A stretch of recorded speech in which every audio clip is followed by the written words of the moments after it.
Kaki itu insya Allah berhubungan dengan persoalan-persoalan keluarga, tinggal mana titiknya sakit, seperti itu. Jadi itu sebenarnya alat untuk mengingatkan kita aja agar kita itu masih ada kesalahan di hadapan Allah. Kalau ada salah ya mohon ampun pada Allah. Kalau salahnya tinggal lihat pada siapa ya, sering begini.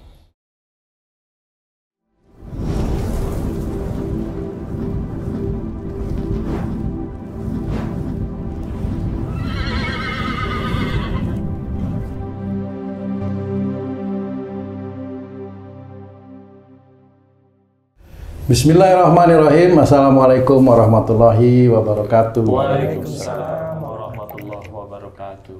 Para pemirsa dan sahabat beriman dimanapun berada, alhamdulillah kita jumpa lagi di Ustadz Danu Official Channel. Apa kabar semua? Semoga kita selalu senantiasa dalam lindungan Allah Subhanahu wa Ta'ala. Amin. Di video kali ini kita akan ngaji lagi bersama guru kita semua, Pak Ustadz Danu, yang sudah hadir di sini bersama kami. Assalamualaikum Pak Ustadz. Waalaikumsalam warahmatullahi wabarakatuh. Amin. Assalamualaikum Mas Eko. Waalaikumsalam warahmatullahi wabarakatuh. Sehat? Alhamdulillah. Rabbil alamin. Assalamualaikum Bang J. Waalaikumsalam Pak Tung. Alhamdulillah. Para pemirsa dan sahabat beriman dimanapun berada, sering sekali kita di dalam kehidupan, di dalam keluarga, ataupun di dalam pergaulan di tempat kerja mengalami sesuatu hal yang kadang-kadang membuat kita itu menjadi bingung. Misalnya seperti ini ya, ada misalnya teman kita sedang jalannya aneh, terus kita komentar, kamu kenapa itu? Temannya bilang sakit, kamu asam urat. Enggak kok. Wah ini, kita kadang-kadang itu memaksakan memaksakan pikiran kita itu seolah-olah kita itu benar membicarakan sesuatu yang kita sendiri nggak tahu. Nah, di video kali ini kita akan tanya nanti guru kita Pak Ustadz Danu mengenai satu hal. Ini ada satu hal yang sering sekali terjadi di lingkungan kita. Mungkin juga para sahabat beriman ada yang terkena penyakit seperti ini. Pak Ustadz, Mas Eko dan Bang J, nanti kalau langsung Siap. Insyaallah, amin. Jika seseorang mengalami sakit di daerah tumit ya Pak Ustadz, itu yang menyusahkan sekali kalau dia jalan jinjit sakit seperti katanya tertusuk-tusuk. Nah itu sebenarnya secara akhlak disebabkan oleh apa itu Pak Ustadz? Iya. Bismillahirrahmanirrahim. Assalamualaikum warahmatullahi wabarakatuh. Waalaikumsalam warahmatullahi wabarakatuh. Amin ya rabbal alamin.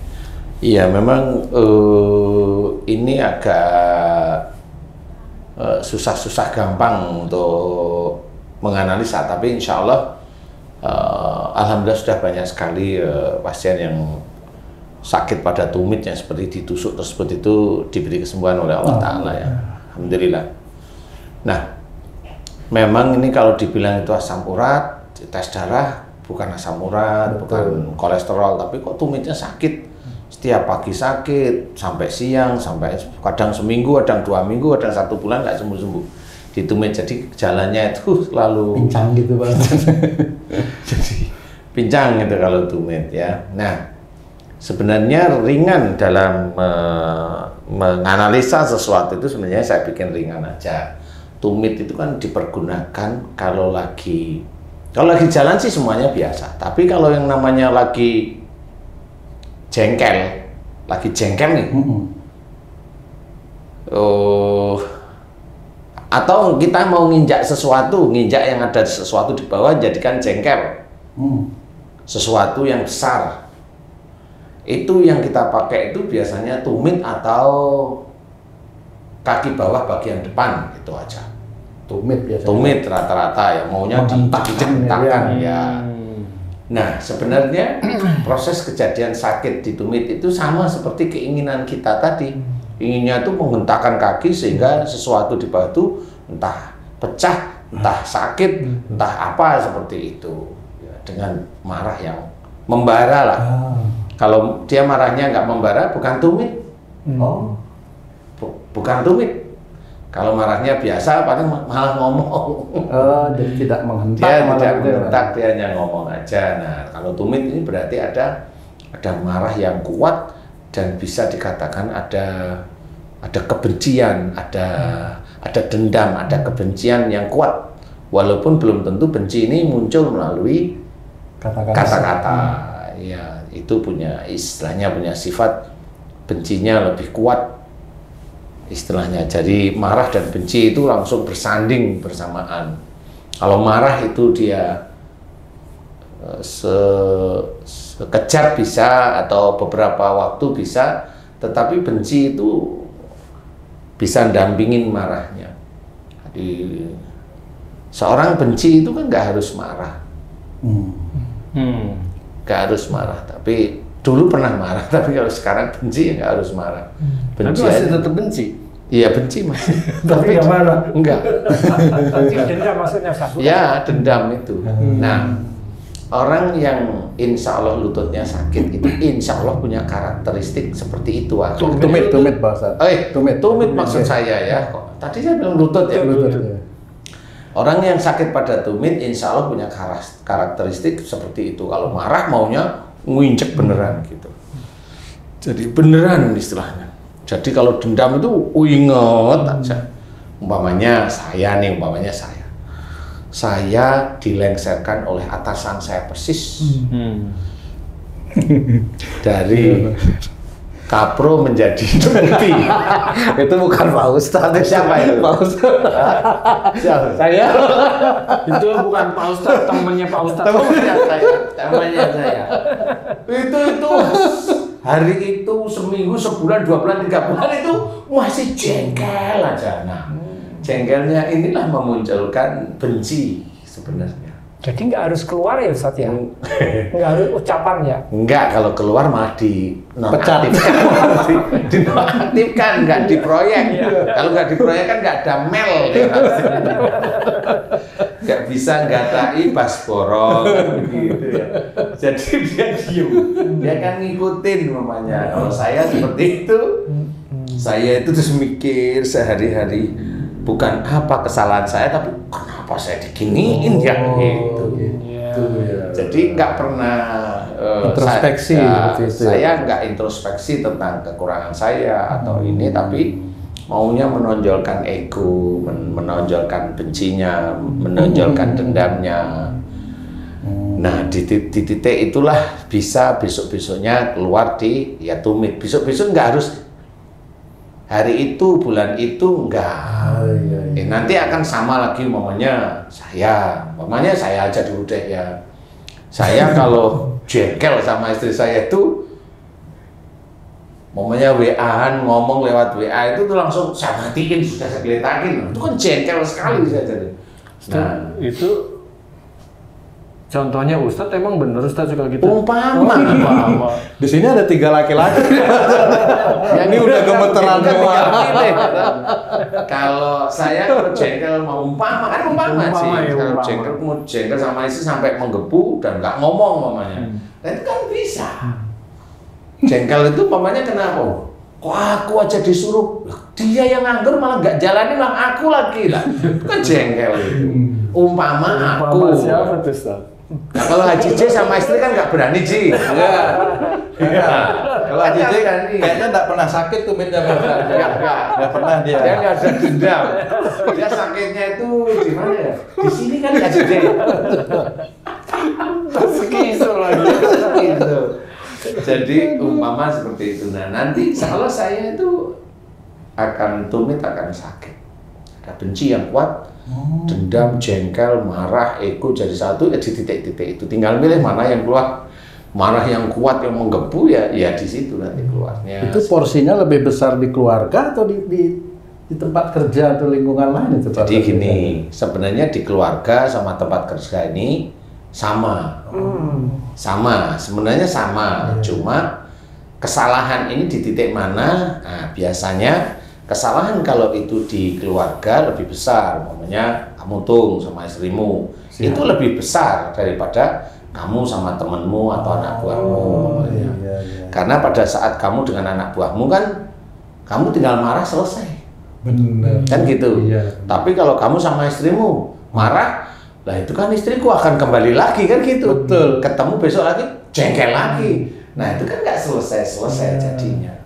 Jadi sehingga prosentase di keluarga itu sebenarnya lebih besar. Tapi bisa aja lebih besar di pekerjaan kalau umpamanya kamu di pekerjaan itu selalu kamu merasa dolimi umpamanya. Nah, itu juga kamu akan kalau ketemu dia lagi jengkel lagi, ketemu dia lagi jengkel lagi seperti itu.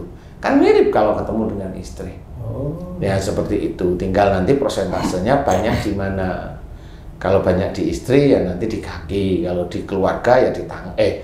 Kalau di keluarga ya di kaki, kalau di pekerjaan ya di tangan. Posisinya seperti itu. Tapi kalau udah dendamnya tidak melalui pekerjaan, dendamnya itu secara pribadi ya sama ditumit. Dendam secara pribadi itu ditumit nanti. Tapi kalau jengkel di pekerjaan, wah padahal aku nggak ini wah itu nanti di tangan. Seperti itu. Kalau nggak di tangan dirusuk. Tapi intinya, insya Allah itu biasanya dari marah yang menuju ke arah kebencian atau menuju ke arah dendam sama kaku seperti itu. Nah.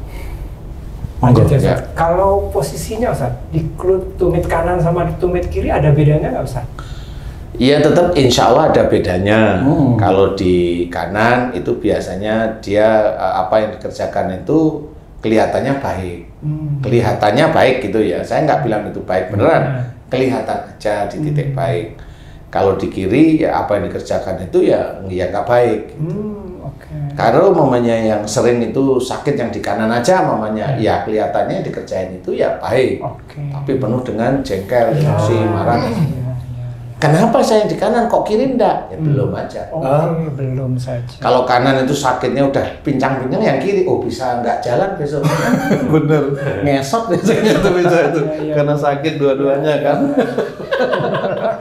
bisa bukan suster ngesot, kontraktor ngesot. Kapro ngesot. Ustaz, saya punya cerita juga waktu saya masih aktif di kerjaan. Bukan istrinya teman ini, bukan ya? Hubungannya ya teman. Ini teman ini seorang istri. Wanita berarti. Wanita. Dia pagi-pagi ketemu saya, waduh, Mas Joy, terima kasih banyak. Apa terima kasih? Saya juga pusing gitu. Terima kasih apa Mbak? Alhamdulillah kaki saya sembuh katanya. Maksudnya sembuh? Nah, rupanya saya udah lupa Ustadz tentang keluhannya.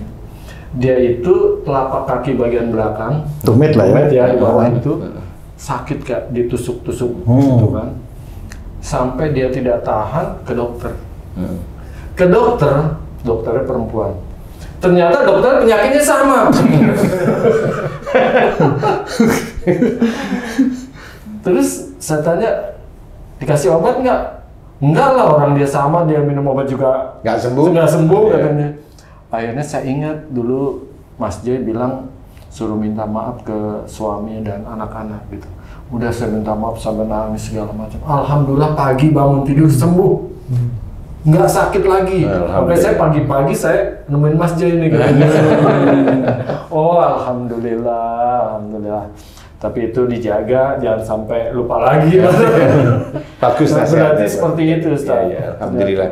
Ya memang mirip seperti itu, Ci. Jadi kaki itu insya Allah berhubungan dengan persoalan-persoalan keluarga, tinggal mana titiknya sakit, seperti itu. Jadi itu sebenarnya alat untuk mengingatkan kita aja agar kita itu masih ada kesalahan di hadapan Allah. Kalau ada salah ya mohon ampun pada Allah. Kalau salahnya tinggal lihat pada siapa ya, sering begini. Kalau sama suami atau sama istri ya minta maaf, serius kan gitu ya. Jangan hanya minta maaf tok nanti diulang lagi. Jangan minta maaf tok nanti diulang lagi ya, janganlah di situ. Karena proses untuk mencapai sebenarnya hidup di dunia ini kan sebenarnya khusus bagi orang muslim ya, itu kan yang dicari sebenarnya surga. Nah, sebenarnya alat untuk mendetek bahwa kita itu masih banyak salah dan dosa itu di hadapan Allah itu ya tubuh kita itu sendiri. Kalau iya tubuh kita ini sendiri. Jadi kalau istilahnya Allah sudah menceritakan dalam Quran ya, salah satunya dalam surat As-Sajdah 2 saya ceritakan walanutikannahu minal adabil adna dunnal adabil akbari la'allahum yarji'un. Nah, Di sini yang harus kita ketahui adalah bahwasanya Allah itu akan memberikan, ditimpakan siksa kecil di dunia kepada mereka sebelum siksa besar di akhirat. Yang harus kita ketahui bahwa ini pun tetap dibahas oleh Allah Ta'ala dalam Quran. Berarti kalau kita itu sakit, kita difahami bahwa sakit itu atau siksa kecil, sakit dari mana? Dari perbuatan kita sendiri. Ayatnya jelas. Wa ma asabakum min musibatin fa bima kasabat aydikum. Apa saja musibah yang kita terima atau sakit yang kita terima itu disebabkan dari buah tangan kita sendiri. Nah, sebenarnya kalau sudah kita fahami, ayo kita kembali mohon ampun kepada Allah Ta'ala. Nah, yang banyak orang tidak tahu adalah kalimat belakang dari as-sajadah tadi. Wala nutikannahum minal adabil adna dunnal adabil akbari la'allahum yarji'un. Nah, la'allahum yarji'un inilah sebenarnya obatnya. Dan Allah akan menimpakan kepada mereka siksa kecil di dunia, yaitu sakit, sebelum siksa besar di akhirat, yaitu masuk neraka. La'allahum yarji'un artinya agar mereka kembali ke jalan yang benar. Nah, sebenarnya diceritakan di kehidupan sekarang itu ada orang sakit, besok sakit itu kalau nggak dibereskan kembali pada syariat Allah akan masuk neraka. Makanya agar mereka kembali ke jalan yang benar ini apa? Jalan yang benar itu apa? Satu Quran, satu As-Sunnah Rasulullah Muhammad SAW. Nah, ini yang harus kita pahami.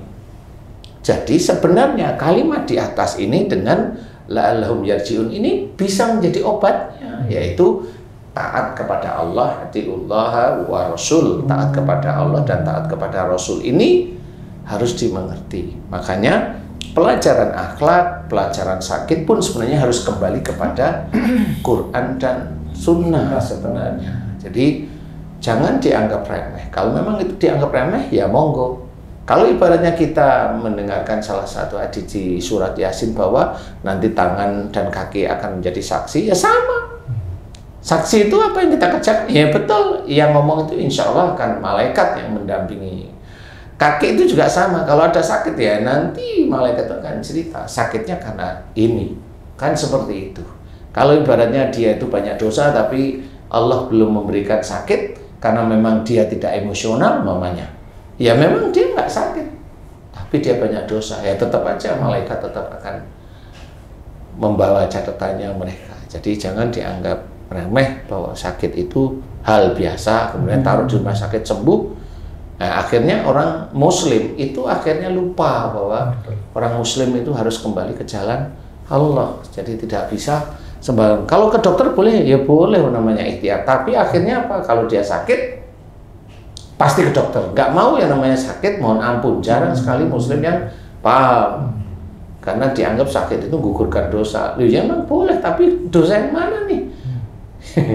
Dosa yang mana nih? Jadi apakah sama dosa umpamanya seorang ustadz atau ulama atau kiai dengan dosanya orang yang nggak pernah sholat atau sakitnya ulama atau kiai dengan sakitnya itu sama-sama menggugurkan dosa, padahal dia sendiri bertobat aja nggak pernah, sholat aja itu ya jarang, sangat jarang sekali, tidak menghargai orang, masa sama-sama menggugurkan dosa. Dari mana menggugurkan dosa? Kalaupun ulama atau ustadz, ya wallahu alam kita nggak tahu. Intinya kalau memang itu akan kembali ke jalan Allah, mudah-mudahan itu akan dimudahkan oleh Allah Ta'ala. Jadi caranya bagaimana? Kalau memang tumitnya sakit, belajarlah fahami. Berarti ada marah yang terselimuti dengan benci atau dendam kepada seseorang. Kalau itu seminggu, 2 minggu, 3 minggu nggak sembuh, insya Allah itu dendamnya pada siapa? Bisa kepada pasangan, bisa kepada orang tua atau mertua, atau bisa kepada teman kerja. Jengkel sekali. Seperti itu. Nah, kalau itu ketemu, diem, renung, mohon ampun kepada Allah Ta'ala, satu pada pasangan mohon ampun, kemudian minta maaf. Kok belum sembuh? Kepada orang tua minta maaf, kemudian tiap hari kok belum sembuh nih, udah 3 hari seminggu nih belum, berarti tidak di titik itu. Bisa aja dengan teman kantornya menjengkelin. Kalau nggak dengan teman kantornya, kalau dia dilihat kayaknya tipenya nggak jengkel sama teman kantor. Sama siapa? Pimpinannya. Berarti sama pimpinannya. Iya, iya. Yang mendepak dia dari kapro menjadi deputi. Iya. Nah, itu bisa jadi seperti itu. Kemudian ya dia harus minta maaf kepada orangnya atau mohon ampun kepada Allah Ta'ala. Serius, jangan diulang lagi. Kalau tidak diulang lagi, belajar untuk istiqomah tidak mau mengulang, insya Allah bisa sembuh cepat. Insya Allah seperti itu. Ustaz, kalau kita meminta maaf sama dengan orang yang kita zolimi, yang tadi Ustadz bilang, apakah minta maafnya itu supaya penyakitnya sembuh atau gimana, Ustaz? Iya, sebenarnya boleh-boleh aja karena umpamanya Cici tahu sakitnya itu dari orang yang kita zolimi, boleh silahkan. Niatnya itu? Iya boleh silahkan, tapi meminta maafnya ikhlas.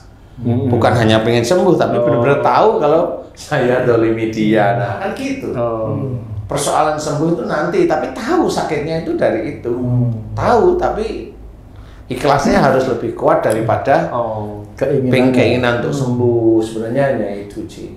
Karena yang diutamakan adalah permohonan maaf atas zolimnya. Masalah sembuhnya insya Allah dapat bonus. Dan bonusnya lah seperti itu. Sama kerja 1 tahun di kontraktor, bonusnya ada, itu ya normal di kontraktor. Saya ada kalimat normal di kontraktor loh ya. Sudah tergeliti aja. Iyalah, normal di kontraktor ya. Bonusnya kan diambil dari mana, itu biar jawab sendiri aja. Biasa kalau orang kerja kan yang dicari bonus, Pak Ustadz. Bukan berkah ya? Bukan. Tapi dia selalu ngomong kalau kerja kalau bisa berkah gitu.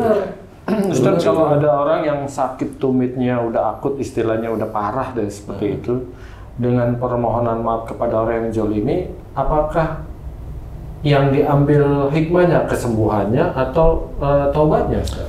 Semuanya sebenarnya. Kesembuhan itu sebenarnya bonus dari Allah aja.